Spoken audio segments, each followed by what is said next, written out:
हाचे धंदा करीतो भक्ता राखे पायापाशी दुर्जनाशी संहारी अव्यक्ते आकारले रूपा आले गुणवंत भक्ता राखे पायापाशी दुर्जनाशी संहारी तुका म्हणे पूर्वीच्या टटंटन जया जैसा विठ्ठल भक्ता राखे पायापाशी दुर्जनाशी संहारी सेवे लागी सेवक झालो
लागलो निज चरणा अहो स्वामी तुकया देवा यावरीन करावा अभिरू विठाला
हाचे धंदा करीतो भक्ता राखे पायापाशी दुर्जनाशी संहारी विश्व चैतन्य भगवान श्री ज्ञानोबराय वैराग्य भास्कर जगद्गुरु तुकोबाराय तसेच भगवान परमात्मा यांच्या नतमस्तकोन सेवेला सुरुवात करतो। या कीर्तन निरूपणासाठी निवडलेला अभंग जगद्गुरु जगद्वंदनीय श्री संत श्रेष्ठ वैराग्याचे मूर्तिमंत पुतळे अखिल विश्वाचे परमार्थ प्राण जगद्गुरु श्री तुकोबार यांचा 4 चरणाचा भगवान परमात्म्याच्या अवताराचा कार्य करणार असा अभंग आहे। प्रस्तुत अभंगाद्वार जगद्गुरु श्री तुकोबाराय युवराज श्री तुकोबाराय या मृत्यू लोकामध्ये भगवान परमात्म्याचा अवतार कशासाठी होतो अर्थात त्या भगवान परमात्म्याचं कार्य स्वभाव या अभंगाद्वारे तुकोबाराय सांगतात। या मृत्यू लोकामध्ये देव ज्या ज्या ठिकाणी अवतार घेतो तो भक्ताला जवळ करण्यासाठी आणि दुर्जनाचा संहार करण्यासाठी अवतार धारण करतो। एवढंच नाही तो निर्गुण निराकार असणारा भगवान परमात्मा केवळ आणि केवळ भक्तासाठी सगुण साकार झाला अव्यक्त ते आकारले रूपा आले गुणवंत आणि तो भगवान परमात्मा या मृत्यू लोकामध्ये अवतारला आल्याच्या नंतर जगद्गुरु श्री तुकोबाराय म्हणतात भक्ताच्या अंतःकरणामध्ये जी जी इच्छा असेल ती भगवान परमात्मा पूर्ण करतो। एवढा आमचा पांडुरंग परमात्मा कृपाळू आहे असा या अभंगाचा आशी विठाला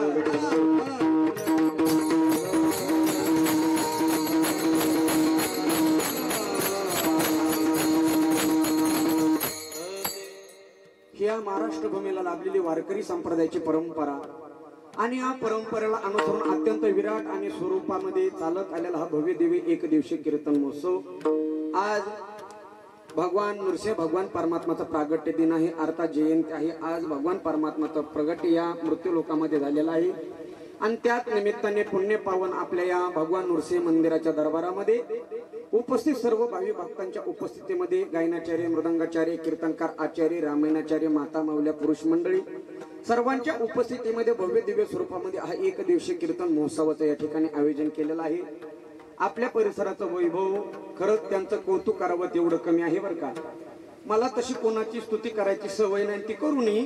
पण जगद्गुरु श्री तुकोबाराय म्हणतात, या मृत्यू लोकामध्ये जर दातृत्व नावाची शक्ती कोणाकडे असेल तर तुकोबारायचं प्रमाण आहे. जगद्गुरु श्री तुकोबाराय म्हणतात, करोनी स्मरण करवी अनेका तो या झाला दाता नाव जगी.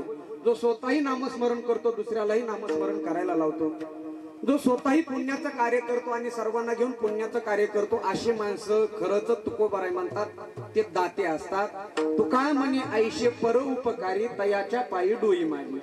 अशा पुण्य पावन्या नृसिंह भगवान परमात्माच्या दरबारामध्ये आपल्या परिसराचं वैभव श्री लाल पाटील आणि अमर पाटील समस्त पाटील परिवार गेली 3 वर्षापासून हा भव्य दिव्य स्वरूपातील एक दिवशी कीर्तन महोत्सव या ठिकाणी आयोजन करत आहात. त्यांच्या विनंतीला मान देऊन आपल्या परिसराचं वैभव, परिसरातील सर्वच गायक वृंद, मृदंगाचार्य, कीर्तनकार, आचार्य, रामायणाचार्य आज आवर्जून उपस्थित आहेत. सर्वांना या ठिकाणी कोटी कोटी धन्यवाद देतो.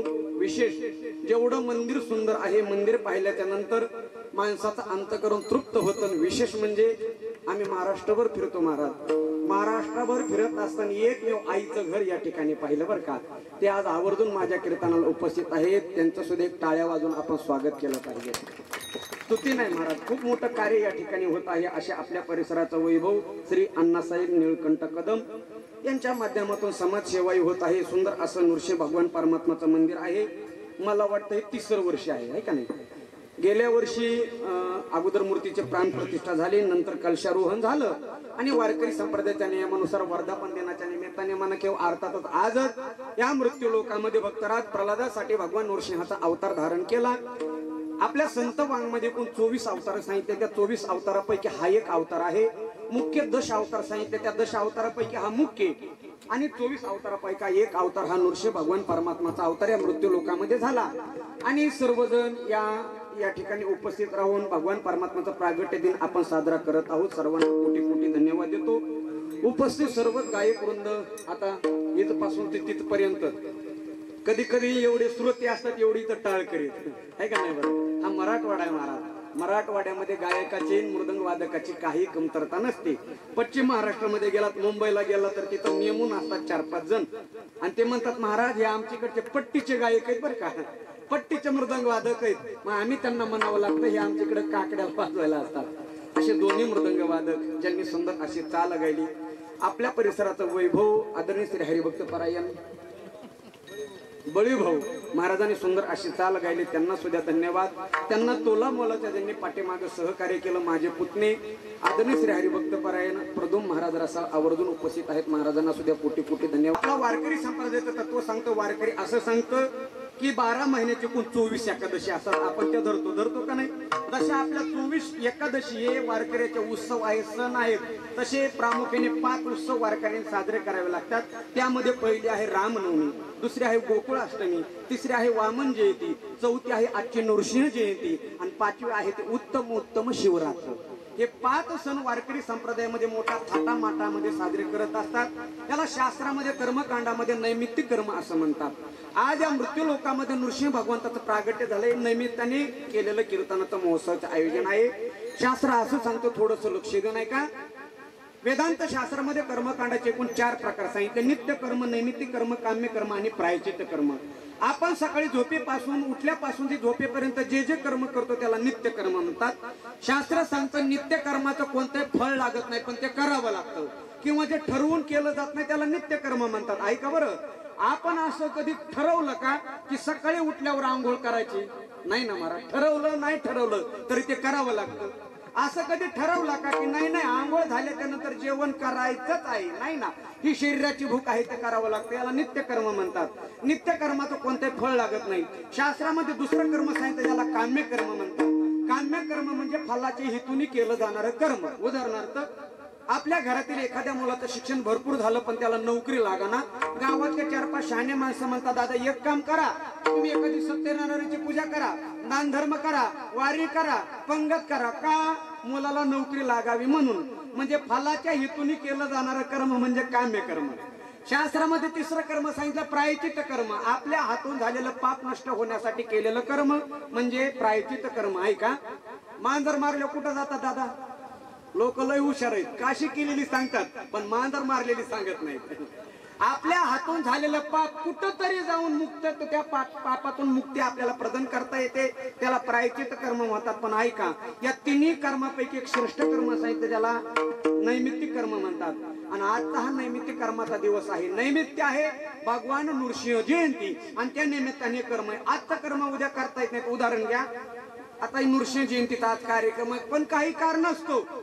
पाटील परिवाराचा मला फोन आला, म्हणजे महाराज असा असा कार्यक्रम आहे, मी सकाळ घरून निघालो पण काही कारणास्तव मला येणं झालं नाही. एक उदाहरण सांगू बरं का, मी आलो हे पण काही कारणास्तव येणं झालं नाही. मी मला दादा माझं आज काय येणं होत नाही बुवा, मी उद्या येतो, जमन का? ते म्हणतो उद्या या, आपण जेवायला या. कीर्तन आजच झालं पाहिजे का? आजच्या तिथीला अनन्य साधारण महत्व आहे. तसं माऊली म्हणतात, सोम सूर्य ग्रहणी येऊनी करती पार्वणे का, माता पितर मरणे अंकित जे दिवस. तसं सूर्यग्रहण, चंद्रग्रहण, आई वडिलाची पुण्यतिथी, रामनवमी, गोकुळाष्टमी, हे जे कार्यक्रम असतात ना, हे नैमित्तिक कर्माचे दिवस असतात. आज नैमित्य आहे भगवान नृसिंहाचं या भक्तराज प्रल्हादासाठी प्रागट्य. भगवान नृसिंह प्रगट झाले भक्तराज प्रल्हादासाठी, पण महाराज आपल्याला दर्शन झालं ना हो, आणि त्या निमित्ताने कीर्तनाचं आयोजन केलेलं आहे. आता लक्ष देऊ नाही का, अभंग साधा सोपा आणि सरळ 4 चरणाचा अभंग आहे. या अभंगाद्वारे जगद्गुरु श्री तुकोबाराय मृत्यू लोकांमध्ये देवाला येण्याचं अवताराचं कार्य आणि अवताराला आल्याच्या नंतर त्याचा नेमका स्वभाव कसा याचं गोड असं वर्णन केलेलं आहे. जगद्गुरु श्री तुकोबाराय म्हणतात, याचे यावत मनुष्य जातीच्या मृत्यू लोकांमध्ये येण्याचं काहीतरी कारण असतं. जीवाला यावं लागतं, संत स्वतःहून येत असतात आणि भगवान परमात्माला आणावं लागतं. भगवान परमात्मा कधी स्वतःहून प्रगट होत नाही. भगवान परमात्मा येत असताना तुकोबाराय म्हणतात, घेऊन या चक्र गदा. तो येत असताना गदाही बरोबर आणतो आणि चक्रही बरोबर आणतो. कशासाठी? हाची धंदा करीतो. हाची धंदा म्हणजे कोणता धंदा? भक्ता राखे पायापाशी दुर्जनाशी संवारी. भक्ताला जवळ करतो आणि दुर्जनाचा नाश करतो. हा झाला भगवान परमात्माचा स्वभाव. शास्त्र असं सांगत आहे का, मृत्यू लोकांमध्ये मनुष्य जातीला जन्माला आल्याच्या नंतर आपण परमार्थ मार्गामध्ये प्रवृत्त असल्याच्या नंतर प्रत्येक मनुष्याचं एक आद्य कर्तव्य आहे की देव ओळखून परमार्थ करावा. आपल्याला आपला देव माहित पाहिजे, नेमका देव आहे कसा. बरोबर आहे का नाही? बरोबर. आता नृसिंह भगवान परमात्माची मूर्ती आहे, आपल्याला माहित पाहिजे या देवाचं कार्य काय, याचं स्वरूप काय, तर तो शुद्ध परमार्थ आहे. आणि देवाला ओळखून जर परमार्थ केला नाही तर जगद्गुरु तुकोबाराय म्हणतात, ती माणसं आंधळी आहेत. ती माणसी कशी आंधळी आहेत? माझ्या मनचं सांगत ना, तुकोबाराय सांगतात, आंधळी ती तुका मने संसारी, जी नाही हरी ओळखीला. जी हरी नाही ओळखीला आंधळी ती तुका मने संसारी. संसारी या शब्दाचा आहे मृत्यूलोक, आणि मृत्यूलोकामध्ये मानव रूपाने जन्माला आल्याच्या नंतर देवाची आपली ओळख झाली पाहिजे, तरच ते कीर्तन आहे, तरच तो परमार्थ आहे. ऐका, माऊलीने 13व्या अध्यायामध्ये गोड वर्णन केलं. माऊली म्हणतात, एखाद्या मोराने जर असा पिसारा फुलवला, पिसारा, त्या पिसाऱ्यावरती अशी बारीक बारीक नक्षी असते बघा, त्याला काय म्हणतात आपल्या भागामध्ये? हा, डोळे आहे का नाही? बरं, हा, डोळे. आपण मराठवाड्यात येत महाराज, इकडे डोळे म्हणतात, आमच्याकडे बी डोळेच म्हणतात, असं काही लांबून नाही आलो. आणि मग त्याला डोळे म्हणतात. ऐका बरं का, एखाद्या मोराने भरपूर पिसारा फुलवला, एवढे डोळे महाराज त्या पिसाऱ्यावरती. आता ते डोळे मागता येत नाहीत, पण जर त्या मोराला समोरचे 2 डोळे नसले तर त्याला दिसन का? बोला की, त्याला पाहण्यासाठी कोणते डोळे? 2 डोळे लागतात का नाही समोरचे? तसं एखादा मनुष्य भक्ती मार्गामध्ये प्रवृत्त आहे, ऐका, तो भक्तीच्या सगळ्या प्रक्रिया करतो, पण नेमकी देवाची त्याचीच ओळख झाली नाही तर मग तो मनुष्य कसा आहे? आंधळा. ज्या माणसाने हरीला ओळखलं नाही ती माणसं आंधळी. माऊली म्हणतात, मोरा अंगी असोशी पिशिया असती बहुवशी, पर एक लेची दृष्टी नैशे तैशे ते गा. तसं देव ओळखण्यासाठी ज्ञानाचे आणि विवेकाचे 2 नेत्र असावे लागतात, तर त्याला डोळस म्हणता येईल. नाथ महाराज म्हणतात, या मृत्यू लोकांमध्ये ज्या माणसाने हरीला ओळखलं ती माणसं धन्य आहेत. ओळखीला हरी धन्य ते धन्य संसारी. ज्या माणसाने हरीला ओळखलं, मोक्ष त्याचे घरी सिद्धी सहित. म्हणून देवाला ओळखून परमार्थ करावा. मग देवाला ओळखायचं कसं? ऐका बरं का, आपण आयुष्यभर नाम साधना केली, परमार्थ केला, देवाची पूजा केली, देवाची आपला जर परिचय झाला नाही तर माऊली वर्णन करतात, येर माते नेनुनी भजन ते वायाची गा आने आन, कर्माचे डोळे ज्ञान विषयानंद झाले, मग ते भजन. देव प्राप्तीचं साधन नसून भोग प्राप्तीचं साधन आहे. येर बहुत जोडती किरटी, जयाचे भजने भोगासाठी, विषयाती मेरे दृष्टी विषयानंद झाली. ते भजन देव प्राप्तीचं साधन असून भोग प्राप्तीचं साधन आहे. म्हणजे परमार्थाचा शुद्ध अर्थ आहे देवाला ओळखून परमार्थ करावा. ऐका, महर्षी नारदांनी नारद भक्ती सूत्रामध्ये गोड सूत्र सांगितलं. नारदजी म्हणतात, महात्म्य ज्ञान पूर्वस्तू सदृढ सर्वतोधिक स्नेहो भक्तिरीती ख्यातातया मुक्तिर्नच अन्यता. अर्थ सांगतो, मनुष्याच्या अंतःकरणामध्ये देवाविषयीचं पराकोटीचं ज्ञान असावं. त्या ज्ञानाने देवाला अनुसरून केलेली भक्ती म्हणजे शुद्ध भक्ती आहे. तुका म्हणे जीवे अनुसरल्या एक भावे, हे झालं भक्तीचं स्वरूप. म्हणजे महाराज देव ओळखून परमार्थ करावा. आता देव ओळखायचा कसा? ऐका बरं का, आज जयंती आहे नृसिंह भगवंताची. आपल्याला देवाची ओळख झाली पाहिजे ना. शास्त्र असं सांगतं 3 प्रकारे आपल्याला देवाची ओळख करून घेता येते. किती? 3 प्रकारे. पहिला प्रकार देवाचं स्वरूप ओळखावं, दुसरा प्रकार देवाचं सामर्थ्य ओळखावं, आणि तिसरा प्रकार देवाचा स्वभाव ओळखावा. या 3 गोष्टींनी देवाचा आणि आपला परिचय होतो. किती? 3. पहिला प्रकार देवाचं काय ओळखावं? झोपले काय दिवसा? देवाचं काय ओळखावं? स्वरूप ओळखावं. ज्याला देवाचं स्वरूप कळालं नाही त्याने देवाचं सामर्थ्य ओळखावं. ज्याला सामर्थ्य कळालं नाही त्याने देवाचा स्वभाव ओळखावा. या 3 गोष्टींनी त्या देवाची ना आपली भेट गाठ होत असते. जसं की आता जुन्या काळामध्ये बघा, दिवाळी झाली, दिवाळी झाल्यावर आपलं तुळशी विवाह झाला की लग्नाला सुरुवात होती जुन्या काळामध्ये. आता कधी व्हायला लागले सर? मुहूर्त नाही, काही नाही, काही नाही. आणि जुन्या काळामध्ये नवरीकडचे नवरदेवाकडे पाहायला जायचे, नवरदेवाकडचं नवरीकडे पाहायला जायचे. आता नवरीकडचे 4-5 जण नवरदेवाकडे पाहुणे होऊन गेले.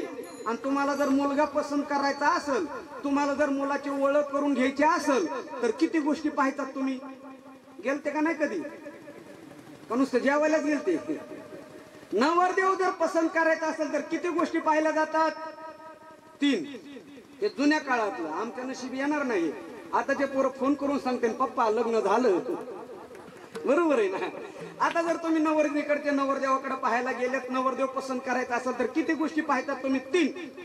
पहिली गोष्ट त्या पोराचं स्वरूप कसं आहे. दुसरी गोष्ट ज्याला आपली मुलगी द्यायची त्याचं सामर्थ्य कसं आहे. आणि तिसरी गोष्ट त्या पोराचा जमलं बरं का आता जागेत, त्याचा नेमका स्वभाव कसा आहे. या 3 गोष्टी जर पटल्या तर आपल्याला काय करायची? त्याला मुलगी द्यायची. पहिली गोष्ट, ज्याला मुलगी द्यायची त्याचं स्वरूप कसं आहे. स्वरूप म्हणजे तो काळा आहे का गोरा हे नाही. स्वरूप म्हणजे तो आपल्या जातीचा आहे का, आपल्या धर्माचा आहे का, आपल्या कुळाचा आहे का. कुठून तरी त्या मुलाचं ना आपलं नात्याने नातं, तोड्याने तोडा, कुठून तरी पाहुण्या रावळ्याचं नातलग निघतं का? बघायचं का नाही? का कुठल्या जातीच्या धर्माच्या पोराला मुलगी द्यायची का? नाही नाही. तो आपल्या जातीचा पाहिजे, आपल्या धर्माचा पाहिजे, आपल्या कुळाचा पाहिजे.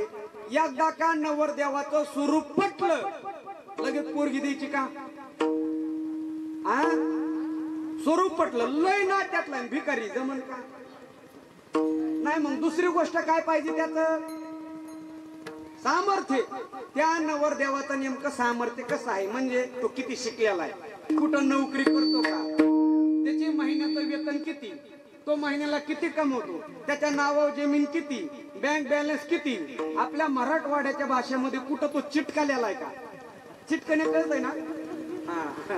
गुरुजी कुठं शाळेवर तो नोकरीला लागलेला आहे का? आता हे काय झालं त्याचं? बोला ना थोडं थोडं. सामर्थ्य. असं सामर्थ्य. आता 2 प्रकारे तुम्हाला मुलगा पटला. पहिलं, तो आपल्या जातीतला, आपल्या धर्मातला, आपल्या कुळातला, त्याचं स्वरूप कळालं. दुसरं त्याचं काय कळालं? सामर्थ्य कळालं. लगेच पोरगी द्यायची का? नाही नाही नाही. आता मेन राहिलं काय? त्याचा स्वभाव जोपर्यंत कळत नाही त्याला पोरगी द्यायची नाही. नेमका त्या नवरदेवाचा स्वभाव कसा, तो 5 वाजता हरिपाठ घेतो का झुलत येतो? कळालं पाहिजे का नाही? बरं, झुलत येणे वाक्यात प्रयोग करा. केला का? केला. नेमका तो 5-6 वाजता हरिपाठाला येतो का झुलत येतो? कळालं पाहिजे का नाही? या 3 जर गोष्टी तुम्हाला पटल्या तर काय करायची? त्याला मुलगी द्यायची. तसं आहे का? देवाचा ना आपला परिचय करून घेण्यासाठी 3च गोष्टी महत्वाच्या दादा. पहिली गोष्ट, त्या देवाचं स्वरूप कसं आहे. दुसरी गोष्ट, त्या देवाचं सामर्थ्य कसं आहे. आणि तिसरी गोष्ट, त्या देवाचा स्वभाव कसा आहे. विठ्ठल. त्या देवाचं स्वरूप कसं आहे. देवाचं वर्णन ऐकल्याच्या नंतर स्वरूप आपल्या लक्षामध्ये येतं. गावामध्ये पाहुणे आले आणि म्हणले, का हो ते रामभाऊचं घर कुठं? जर विचारलं मग लवकर सांगता येत नाही बरं का. मग सांगितलं रामभाऊचं घर आम्ही सांगतो, पण कोणत्या रामभाऊचं? गावामध्ये 4-5 रामभाऊत ना, मग त्या रामभाऊचं स्वरूप सांगावं लागतं. तो नाही का रामभाऊ धोतर घालतो, टोपी डोक्याला, कपाळाला बुक्का, पिळदार मिश्या, हातात काठी, हे काय झालं त्याचं स्वरूप सांगितलं की त्याचं घर कळतं. तसं देवाचं स्वरूप कसं आहे बघा, तुम्हाला मी सांगतो. त्याचं वर्णन केल्याच्या नंतर तुमच्या तेवढा लक्षात बरोबर येणार. ऐका बरं का, आता लक्ष देऊन ऐका. उदाहरणार्थ मी तुम्हाला एका देवाचं चित्र दाखवलंय. आता हे बघा, बघितलं का? आता चित्र उघडलं देवाचं, दिसलं का? कोणता देव आहे मग? ऐका ऐका, त्याचं वर्णन सांगतो मी. समाचरण दृष्टी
लक्षामध्ये येतो.